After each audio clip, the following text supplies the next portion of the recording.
今天是2月10日，星期日，欢迎收看本期怼文啪啪啪。首先是明星简讯，迪丽热巴新年祝福视频被说胖得像少妇，这小细腰还胖，应该是白色连衣裙显人胖。不过热巴要注意休息保养哦，法令纹有些重呢。沈梦辰被质疑在2手交易平台买假货，原因是有网友投稿称从他那里买到的 GUCCI 大衣被鉴定为假货。对此，本尊回应可到专卖店验货。网友也表示，海涛那么有钱，他没必要卖假货。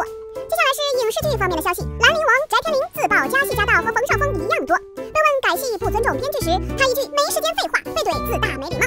反正制片人答应了，时间紧迫，已经开拍了，没有那么多时间讲废话。我当然很尊重编剧啊，每次在改之前，我都会跟编剧先沟通，在编剧点头了以后，我才可以去做这件事情。下面一则消息来自综艺圈，横冲直撞20岁的杨超越真敢说，居然当此一面吐槽他睡觉打呼噜像拖拉机。我睡着了，我是听不到任何声音，忽然听到哇，像拖拉机的，哇，像拖拉机的，哇，这么夸张！超越妹纸，你可真是个耿直的小可爱，随便个梗都能笑死个人。对我来说，我说话喜欢直来直去，然后什么东西就会直接的去表达，或者说喜欢就是喜欢，不喜欢就不喜欢，不会说去压抑自己的情绪。以上就是今天怼文啪啪啪的全部内容，我是米思阳，我们下期节目再见。